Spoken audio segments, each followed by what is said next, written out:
The minority in Parliament is accusing Energy Minister John Jinapor of seeking to make headlines than fixing the many problems plaguing the energy sector. Opening the Energy Committee workshop on Thursday, John Jinapor revealed that there were less than 3 days of liquid fuel left to power thermal plants. An announcement the minority is criticizing as sending fear and poor signals to the business community. Ranking member on the Energy Committee, George Kwame Abuaji, is asking Mr. Jinapor to focus on fixing the crippling energy sector challenges instead of seeking to be in the news. His statements have not only instilled fear among Ghanaians, but have also sent troubling signals to the business community. It is imperative that the minister shifts his focus from public pronouncement to tangible actions that will resolve the ongoing issues plaguing our power sector. It looks like our colleague, the Minister of Energy, seems more interested in making headlines than keeping the lights on. The minister's recent claim that Ghana has only 2.6 days of fuel left was not just baseless, but economically damaging. Such remarks create an atmosphere of uncertainty and instability, which is detrimental to investor confidence. Power is the lifeblood of industry, and such statements send panic through businesses still recovering from the aftershocks of COVID-19 and global economic turbulence. This is not the first time the minister has made statements that paint a bleak picture of our energy situation. During the swearing-in ceremony of the president, he alarmingly stated that Ghana was left with only 5 hours of fuel, a comment he later retracted after clarifying that it pertained to heavy fuel oil, that is HFO, after causing needless anxiety while neglecting to mention that other power plants were operational with available fuel.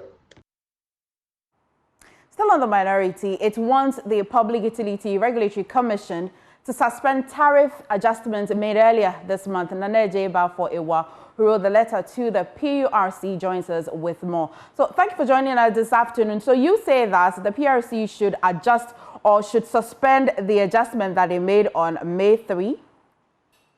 Yes, my sister.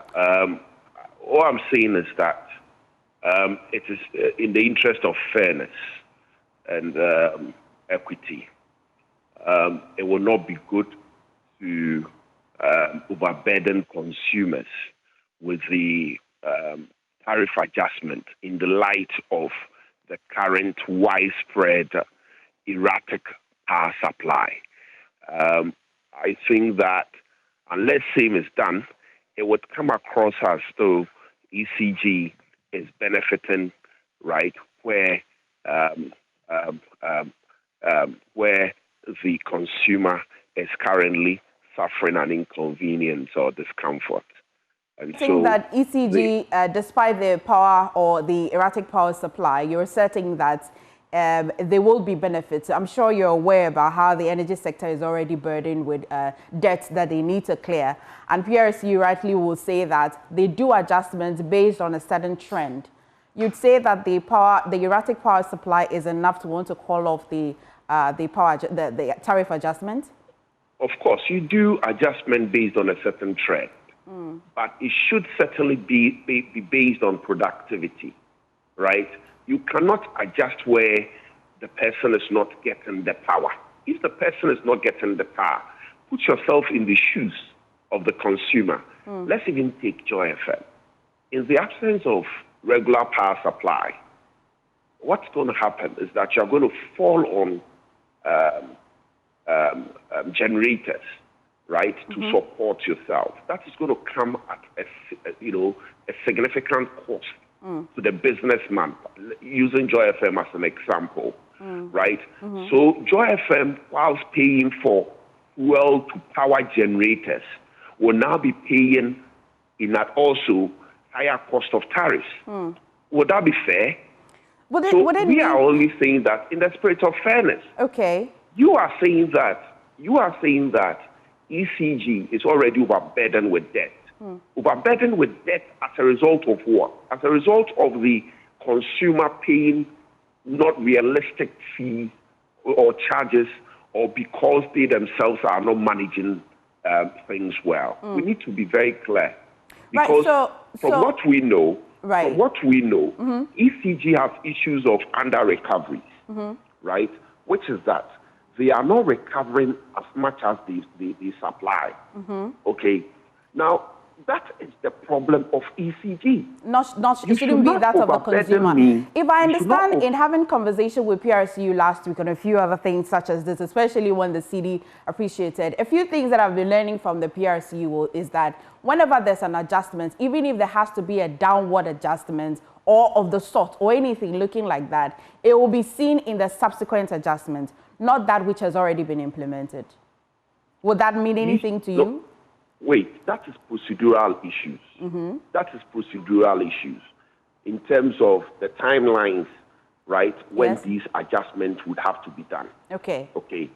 We are looking at the substantive issues, which is that there's a condition which has necessitated the need for a reasonable look at what the consumer is paying. Right. Given that in the circumstance of what we are experiencing, the consumer is overburdened in the sense that the consumer is not enjoying the They're not getting what they're paying for. Has PRCU responded to the letter? Which is paying more for.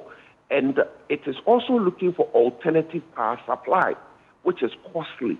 And so it's more of a double jeopardy situation. That point is quite clear, but I'm only asking if PRCU has responded to this request or this letter. The letter only went to them today. Okay. That in the spirit of equity, fairness, and reasonableness, let's suspend it because, you know, it is very burdensome. And I've used Joy FM, a business house, to highlight the burden. That look, you are paying more for electricity, which you are not getting.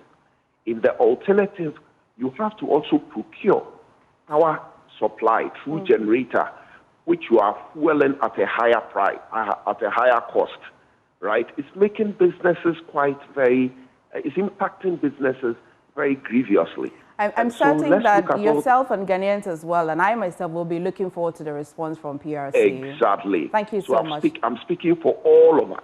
Thank you so much.